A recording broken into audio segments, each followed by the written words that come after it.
اعوذ باللہ من الشیطان الرجیم بسم اللہ الرحمن الرحیم فَلَنُذِيقَنَّهُم مِّنَ الْعَذَابِ الْأَدْنَىٰ دُونَ الْعَذَابِ الْأَكْبَرِ لَعَلَّهُمْ يَرْجِعُونَ وَمَنْ أَظْلَمُ مِمَّن ذُكِّرَ بِآيَاتِ رَبِّهِ ثُمَّ أَعْرَضَ عَنْهَا إِنَّا مِنَ الْمُجْرِمِينَ مُنتَقِمُونَ فَلَقَدْ آتَيْنَا مُوسَى الْكِتَابَ فَلَا تَكُن فِي مِرْيَةٍ مِّن لِّقَائِهِ وَجَعَلْنَاهُ هُدًى لِّبَنِي إِسْرَائِيلَ وَجَعَلْنَا مِنْهُمْ أَئِمَّةً يَهْدُونَ بِأَمْرِنَا لَمَّا صَبَرُوا وَكَانُوا بِآيَاتِنَا يُوقِنُونَ إِنَّ رَبَّكَ هُوَ يَفْصِلُ بَيْنَهُمْ يَوْمَ الْقِيَامَةِ فِيمَا كَانُوا فِيهِ يَخْتَلِفُونَ أَوَلَمْ يَهْدِ لَهُمْ كَمْ أَهْلَكْنَا مِنْ قَبْلِهِمْ مِنَ الْقُرُونِ يَمْشُونَ فِي مَسَاكِنِهِمْ إِنَّ فِي ذَلِكَ لَآيَاتٍ أَفَلَا يَسْمَعُونَ صدق اللہ العظیم۔ ان آیات کا لفظی ترجمہ ہے وَلَنُذِيقَنَّهُم مِّنَ الْعَذَابِ الْأَدْنَىٰ دُونَ الْعَذَابِ الْأَكْبَرِ لَعَلَّهُمْ يَرْجِعُونَ۔ اللہ تعالیٰ فرما رہے ہیں ہم ضرور بضرور چکھائیں گے چھوٹا عذاب بڑے عذاب سے پہلے، لعلہم یرجعون تاکہ یہ لوٹ آئیں، یعنی دنیا میں عذاب چکھائیں گے بڑے عذاب یعنی آخرت کے عذاب سے پہلے تاکہ یہ لوٹ آئیں، یعنی اپنے راستے پر آ جائیں۔ وَمَنْ أَظْلَمُ مِمَّنْ ذُكِّرَ بِآيَاتِ رَبِّهِ، اس سے بڑا ظالم کون ہے جس کو نصیحت کی جائے اس کے رب کی آیات پڑھ پڑھ کر، ثم اعرض عنها، اور پھر وہ ان آیات سے منہ پھیر لے، انا من المجرمین منتقمون، اللہ تعالیٰ فرما رہے ہیں بے شک ہم مجرموں سے انتقام لیں گے۔ وَلَقَدْ آتَيْنَا مُوسَى الْكِتَابَ فَلَا تَكُنْ فِي مِرْيَةٍ مِّن لِّقَائِهِ، بے شک ہم نے موسیٰ علیہ السلام کو کتاب دی، بس آپ شک میں نہ رہیں، یعنی اللہ تعالیٰ اپنے نبی سے فرما رہے ہیں آپ شک میں نہ رہیں ان کی ملاقات سے۔ اس کے دو معنی کیے تو مفسرین نے، ایک یہ کہ ان کی کتاب کے ملنے سے، یعنی ان کو کتاب ملی تھی یا نہیں ملی تھی اس شک میں نہ رہیں، موسیٰ علیہ السلام کو کتاب ملی۔ دوسری یہ کہ حضور صلی اللہ علیہ وسلم کی چھٹے آسمان پر حضرت موسیٰ علیہ السلام سے ملاقات ہوئی معراج کے سفر میں، تو جو موسیٰ علیہ السلام کی آپ سے ملاقات ہوئی تھی اس میں شک میں نہ رہیں، وہی موسیٰ علیہ السلام تھے۔ وَجَعَلْنَاهُ هُدًى لِّبَنِي إِسْرَائِيلَ، پھر اللہ تعالیٰ فرما رہے ہیں جو ہم نے کتاب دی تھی وہ اس کتاب کو بنایا تھا ہم نے ہدایت بنی اسرائیل کے لیے۔ وَجَعَلْنَا مِنْهُمْ أَئِمَّةً، پھر اللہ تعالیٰ فرما رہے ہیں کہ ہم نے بنی اسرائیل میں پیشوا بنائے تھے، بہت سارے لوگ پیشوا تھے، ائمہ تھے، ان کے سربراہ تھے۔ یہدون بامرنا، جو لوگوں کو راہ راست پر لاتے تھے ہمارے حکم سے، یعنی ان کو ہدایت کا راستہ دکھلاتے تھے۔ لما صبروا، جب انہوں نے صبر کیا۔ وکانوا بآیاتنا یوقنون، اور بے شک وہ ہماری آیات پر یقین رکھتے تھے۔ ان ربک هو یفصل بینہم یوم القیامہ، بے شک تیرا رب ہی فیصلہ کرے گا ان کے درمیان میں قیامت کے دن، فیما کانوا فیہ یختلفون، ان تمام معاملات میں جن میں یہ اختلاف کرتے ہیں۔ اولم یہد لہم کم اہلکنا قبلہم من القرون، کیا ان کو سجائی نہیں دیتا، کیا ان کو دکھائی نہیں دیتا کہ کتنی ہی جماعتیں ہم نے ہلاک کر دی ان سے پہلے۔ یہ مکے والوں سے کہا جا رہا ہے کہ مکے والوں کو یہ بات سمجھ میں نہیں آ رہی کہ ان سے پہلے کتنی ہی جماعتیں ہلاک کر دی۔ یمشون فی مساکنہم، یہ چلتے ہیں ان کے گھروں میں، یعنی ان کے ٹوٹ پھوٹ گھروں میں، ان کے کھنڈرات میں چلتے ہیں۔ مشرکین مکہ جب گزرتے تھے ملک شام کی طرف جاتے تھے تو راستے میں قوم لوط کی بستی اور اسی طرح تو یہ بستیاں آیا کرتی تھیں، قوم شعیب کی بستی، تو ان بستیوں میں چلتے ہیں۔ ان فی ذلک لآیات، بے شک اس میں نشانیاں ہیں۔ افلا یسمعون، کیا یہ سنتے نہیں ہیں؟ ان آیات کا لفظی ترجمہ ہے تو پہلی آیت میں اللہ تعالیٰ نے فرمایا وَلَنُذِيقَنَّهُم مِّنَ الْعَذَابِ الْأَدْنَىٰ دُونَ الْعَذَابِ الْأَكْبَرِ لَعَلَّهُمْ يَرْجِعُونَ کہ اللہ تعالیٰ فرما رہے ہیں ہم چھوٹا عذاب چکھاتے ہیں بڑے عذاب سے پہلے تاکہ یہ لوٹ آئیں. یعنی اللہ تعالیٰ وارننگ دیتے ہیں ہر انسان کو. یہ جو تکالیف مصیبتیں پریشانی آتی ہیں تو ان کی کئی وجوہات ہوتی ہیں. ایک تو یہ ہے کہ امتحان ہوتا ہے بندے پر. اگر بندہ دین پر چل رہا ہے تو اس کی تو آزمائش ہے. قرآن میں اللہ نے فرما دیا وَلَنَبْلُوَنَّكُمْ بِشَيْءٍ مِّنَ الْخَوْفِ وَالْجُوعِ وَنَقْصٍ مِّنَ الْأَمْوَالِ وَالْأَنفُسِ وَالثَّمَرَاتِ وَبَشِّرِ الصَّابِرِينَ. ہم ضرور بھی ضرور آزمائیں گے تم کو بِشَيْءٍ مِّنَ الْخَوْفِ خوف دے کر، والجوع بھوک دے کر، یعنی مال میں کمی دے کر، جانوں میں کمی دے کر، پھلوں میں کمی دے کر. تو جو ان تمام حالات میں صبر کرے گا وہ بشر الصابرین، تو صبر کرنے والوں کے لیے خوشخبری ہے. ایک آدمی دین پر چل رہا ہے تو آزمائش آئے گی. قرآن کی دوسری آیت میں ہے الف لام میم احسب الناس ان یترکوا ان یقولوا آمنا وهم لا یفتنون. کیا لوگوں نے یہ گمان کر لیا ہے کہ وہ یہ دعویٰ کریں کہ ہم ایمان لائے اور پھر ان کو آزمایا نہ جائے؟ تو ایسا نہیں ہوگا، بلکہ ہم ضرور بھی ضرور آزمائیں گے. تم سے پہلے لوگوں کو بھی آزمایا اور تم کو بھی آزمائیں گے. تو ایک تو جو دین پر مضبوطی سے جمع ہوا ہے اس پر بھی حالات آئیں گے اس کو آزمانے کے لیے. دوسرا جو گناہوں میں مبتلا ہیں ان پر بھی حالات آئیں گے، سزائیں. تو چھوٹی سزا دیتے ہیں اللہ تعالیٰ بڑی سزا سے پہلے بھی تاکہ لوٹ آئیں.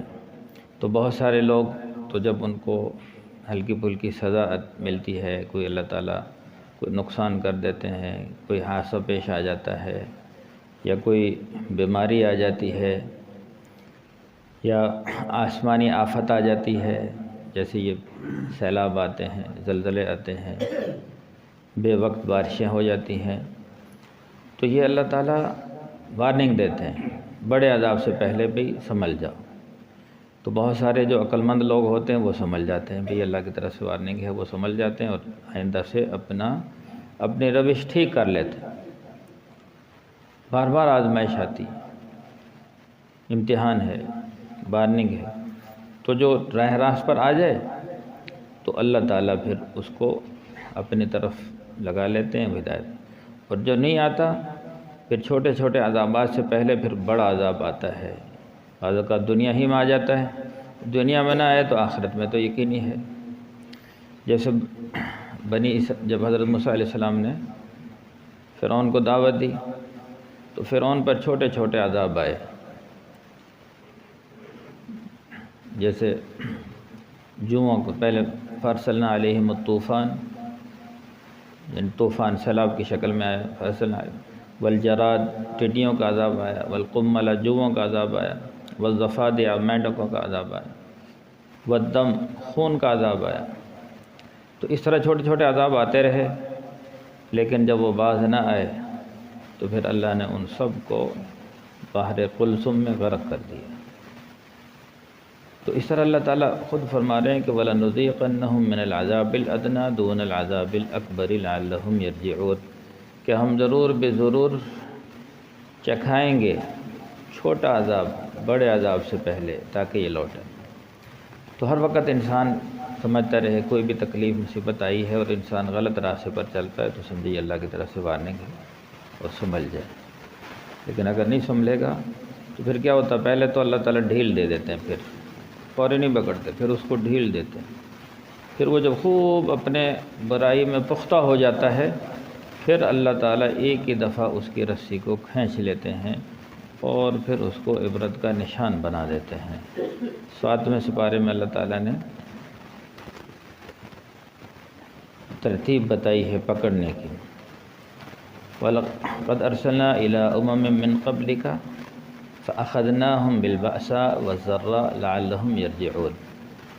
اللہ تعالیٰ اپنے نبی سے مخاطب ہیں کہ ہم نے آپ سے پہلی امتوں میں رسول بھیجے. تو جب رسول آئے انہوں نے رسولوں کی بات کو نہ مانا تو پھر ہم نے ان کو پکڑا بالبأسا والضراء، تکالیف میں اور مصیبتوں میں، تاکہ یہ گڑ گڑائیں، اللہ کی طرف متوجہ ہو جائیں، لیکن ایسا نہ ہوا۔ فلولا اذ جاءہم بأسنا تضرعوا، تو کیوں ایسا نہ ہوا کہ جب ہماری یعنی چھوٹا عذاب آیا تھا تو ان کو چاہیے تھا کہ یہ گڑ گڑاتے، لیکن ایسا نہ ہوا۔ ولکن قست قلوبہم، ان کے دل سخت ہو گئے۔ وزین لہم الشیطان اعمالہم، اور شیطان نے ان کے بدعمالیوں کو ان کے لیے مزین کر دکھلایا۔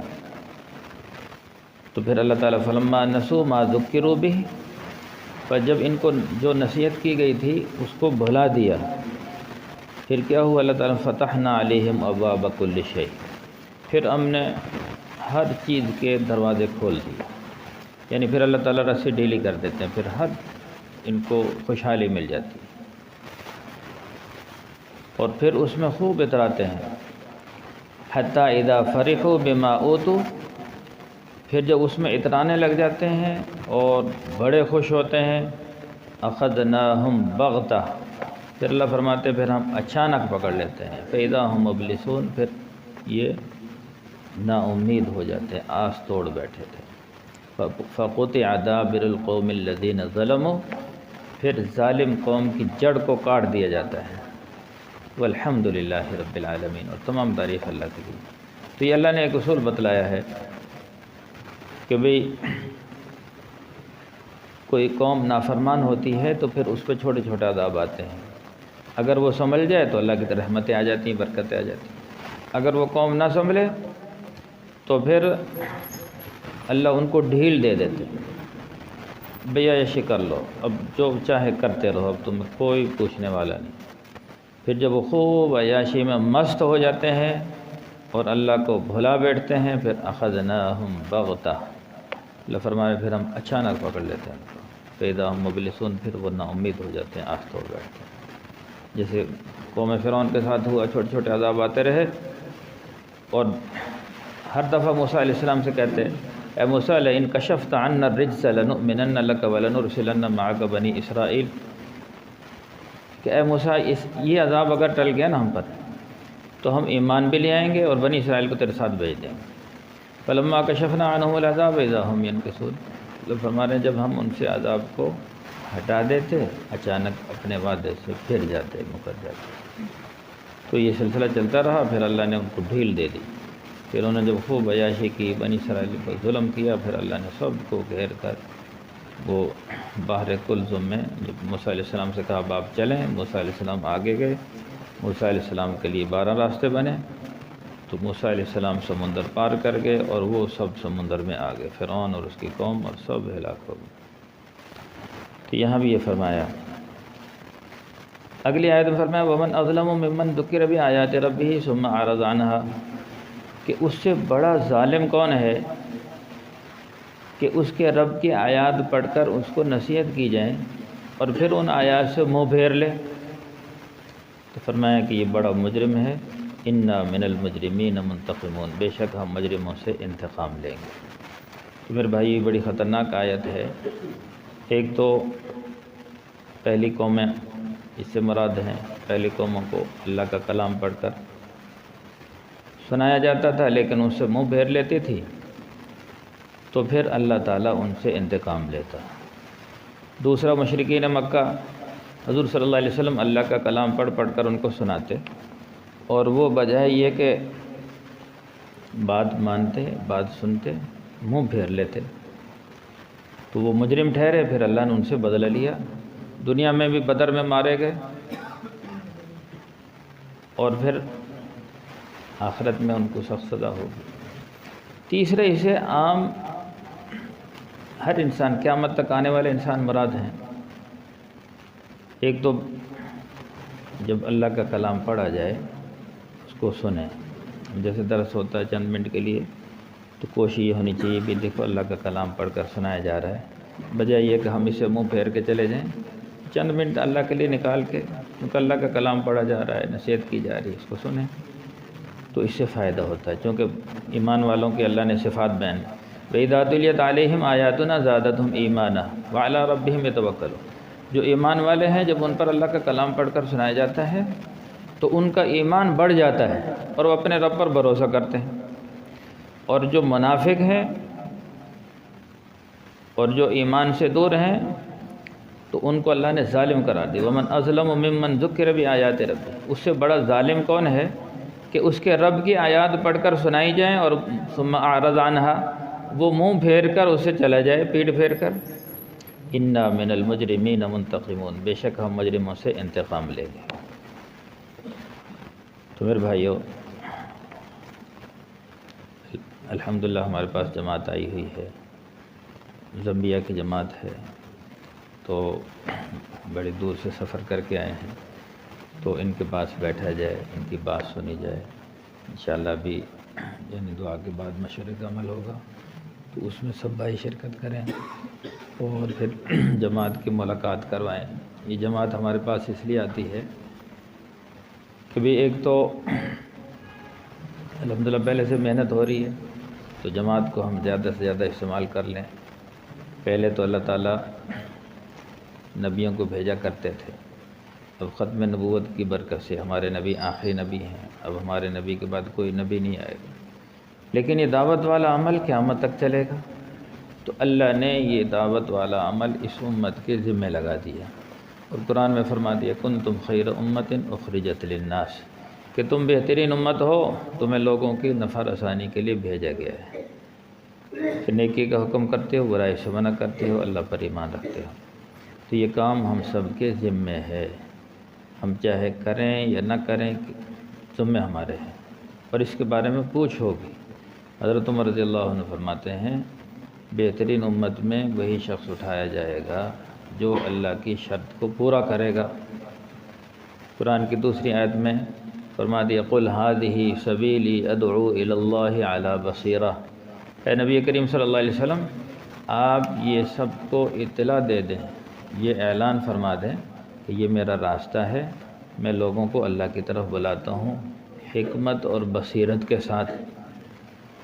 دیکھو انبیاء کرام کو تو اللہ تعالی حکمت اور بصیرت براہ راست عطا فرماتے ہیں، لیکن عام امت کے لیے یہ ہے کہ یہ نبیوں والا کام ہے، بغیر سیکھے نہیں آتا۔ حکمت اور بصیرت سیکھنے کے لیے کہا جاتا بھی 4 ماہ لگائے جائیں۔ یہ دعوت بصیرت کے ساتھ مشروط ہے، ادعو الی اللہ علی بصیرہ، انبیاء کو بصیرت براہ راست ملتی ہے، اور عام انسانوں کے لیے بصیرت سیکھنی پڑتی ہے۔ نبیوں کا کوئی استاد نہیں ہوتا، اللہ تعالیٰ براہ راست ان کو علم دیتے ہیں، لیکن اس کے علاوہ ہر آدمی کسی نہ کسی استاد کا محتاج ہے، تو اس لیے اللہ کے راستے میں نکالا جاتا ہے کہ بھی دعوت کا کام پہلے سیکھے۔ اب ہمارے ذمہ ہے لیکن ہم سیکھا ہے نہیں، کرنا آتا نہیں، اگر کریں گے تو غلط ہوگا اور پھر اس کا نقصان ہوگا۔ ایک بندہ کو سائیکل چلانا، اب اس کے ذمہ ہے سائیکل چلانا، لیکن اس کو آتی نہیں اور اس نے سیکھا بھی نہیں، بغیر سیکھے سائیکل چلائے گا، اس سے نقصان ہوگا، گر پڑے گا، کسی کو بھی مارے گا، چوٹ اپنے بھی لگے گی، پھر وہ کہے گا یار یہ سائیکل نہ چلانے، اس سے بڑا نقصان ہوتا ہے بھی، کیوں؟ اپنے بھی چوٹ لگتی ہے، دوسروں کو بھی چوٹ لگتی ہے، وجہ کیا کہ اس نے بغیر سیکھے چلائی۔ تو ایسے ہی ہم بغیر سیکھے جب دعوت دیتے ہیں تو اس کا فائدہ نہیں ہوتا، نقصان ہوتا ہے۔ کسی کو دعوت دی، وہ آگے سے لڑ پڑا، یہ بھی لڑ پڑا، گتھم گتھا ہو گئے، پھر کہتا ہے کسی کو دعوت نہ دینا، اچھی بات نہیں کہنی چاہیے کسی کو، کیوں؟ پھر لڑائی ہو جاتی ہے، جھگڑا ہوتا ہے۔ یہ وجہ کیا کہ اس نے بغیر سیکھے دعوت دی، اس لیے کہا جاتا ہے پہلے اس کو سیکھنا ہے، 4 ماہ لگا کے سیکھنا، یہ بصیرت کے ساتھ مشہود ہے۔ تو فرمایا یہ حضور صلی اللہ علیہ وسلم فرمایا یہ دعوت میرا کام ہے کہ میں لوگوں کو اللہ کی طرف بلاؤں بصیرت کے ساتھ، انا ومن اتبعنی، میرا بھی یہ کام ہے اور جو مجھ پر ایمان لائے اس کا بھی یہ کام ہے کہ لوگوں کو اللہ کی طرف بلائے۔